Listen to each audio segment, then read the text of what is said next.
সংবিধানের ষোড়শ সংশোধনী ছিল একটি উদ্দেশ্য প্রণোদিত আইন, যাকে কালারেবল লেজিসলেশন বলে পর্যবেক্ষণ দিয়েছেন সর্বোচ্চ আদালত।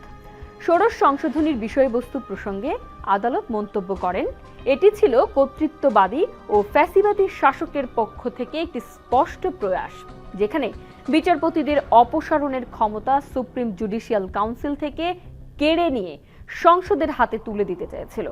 এর মধ্য দিয়ে বিচার বিভাগের স্বাধীনতাকেই হুমকির মুখে ফেলা হয়েছিল। বিচার বিভাগকে করায়ত্ত করতে সংবিধানে ষোড়শ সংশোধনী এনেছিল ফ্যাসিস্ট হাসিনা সরকার।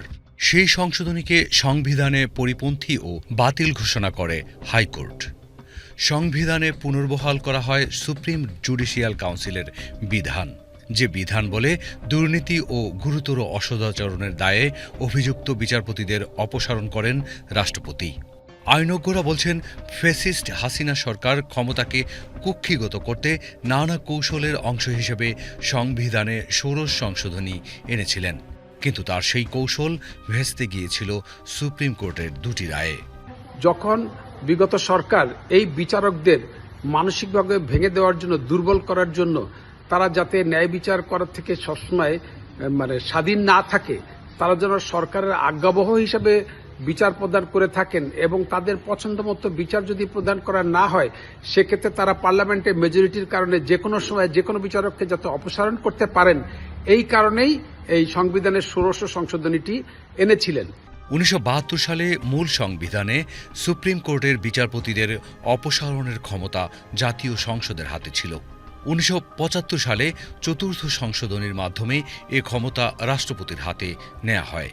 সাবেক রাষ্ট্রপতি জিয়াউর রহমানের শাসনামলে সংবিধানের পঞ্চম সংশোধনীর মাধ্যমে বিচারকদের অপসারণের ক্ষমতা দেওয়া হয় সুপ্রিম জুডিশিয়াল কাউন্সিলের হাতে, যে কাউন্সিলের নেতৃত্বে ছিলেন প্রধান বিচারপতি এবং সদস্য আপিল বিভাগের জ্যেষ্ঠ দুই বিচারপতি।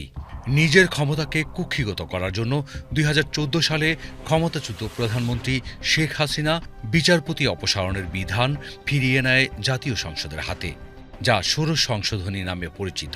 ষোড়শ সংশোধনী যেন বাতিল করা না হয়, সেজন্য আওয়ামী লীগ সরকারের পক্ষে রায় দিতে সাবেক প্রধান বিচারপতি এস.কে. সিনহাকে চাপ দিয়েছিলেন শেখ হাসিনা, কিন্তু সেই চাপের কাছে নতি স্বীকার না করে সংশোধনী বাতিলে হাইকোর্টের রায় বহাল রাখেন তিনি। পরে হাসিনা সরকার তাকে দেশ থেকে বাধ্য করেন। যখন কোনো শাসক স্বৈরশাসকে রূপান্তর হয়, তার প্রথম প্রক্রিয়াই থাকে বিচার বিভাগকে কিভাবে দমানো যায় এবং বিচার বিভাগকে কিভাবে কন্ট্রোলে আনা যায়।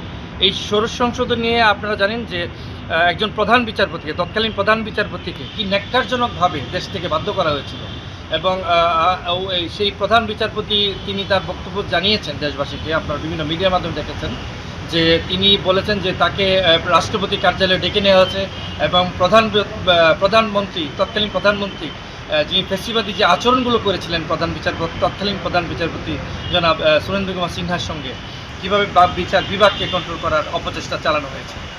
তাই ষোড়শ সংশোধনীর মাধ্যমে আমি মনে করি যে সংবিধানে যে বিচার বিভাগের স্বাধীনতা দেওয়া হয়েছে, সেই স্বাধীনতাকে সমুন্নত রাখতে এবং স্বাধীনতাকে ফিরিয়ে আনতে একটি প্রথম পদক্ষেপ হচ্ছে ষোড়শ সংশোধনী বাতিল করা। সংশ্লিষ্টরা বলছেন, যখন কোনো শাসক সৌর শাসকে পরিণত হন, তখন তার উদ্দেশ্যই থাকে বিচার বিভাগকে করায়ত্ত করার, আর সেটাই করেছিল ফ্যাসিস্ট হাসিনা সরকার।